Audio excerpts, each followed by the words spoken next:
Today we'll be looking at the new Properties panel in After Effects. This is a new addition to the main branch of After Effects, but it's been available to use in the beta releases for a while now.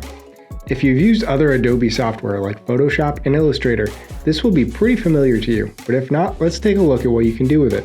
To start, you may not see the Properties panel when you first run After Effects, so you can always go up to Window and down to Properties. Otherwise, it will automatically open when you add your first shape layer. We're just going to take this and dock it next to our composition window so we can take a better look at it. Right now, the Properties panel works really well with text layers and shape layers, but you should get most of these options with any layer that you have selected.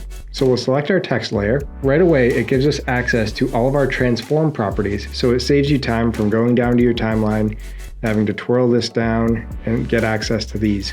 It also allows you to add keyframes to your layers without having to go down to your timeline.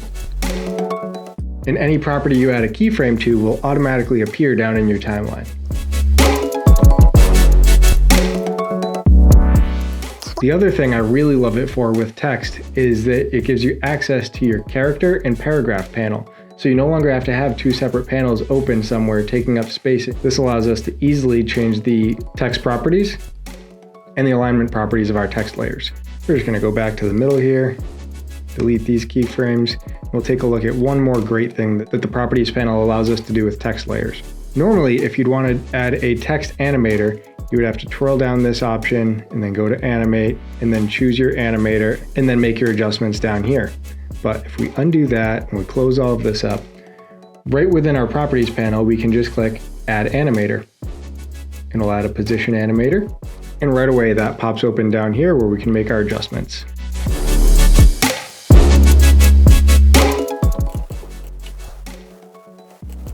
Properties panel also works really well with shape layers. So if we go up to our shape tool here, and we'll just make a nice square, we see that our property panel opens up, and that gives us all of our original layer transform controls, but it also gives us our layer contents. So if we have a shape layer that has multiple different shapes in it, we can make any adjustment to any of those shapes right within this window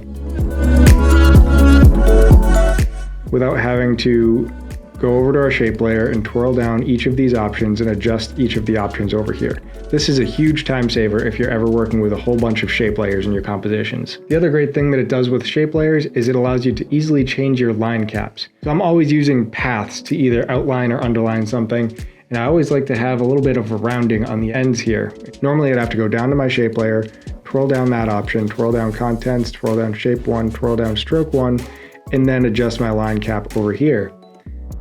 But the Properties panel allows me just to go over here and click my round cap button. So that's a quick look at what the new Properties panel does within After Effects. I'm hoping that they add more functionality to it as time goes on, such as being able to access your effects and presets right within this window, instead of also having to have your effect controls window up here as well. If you like this video and you want to watch more videos and stay up to date on everything After Effects and motion design, make sure to subscribe down below.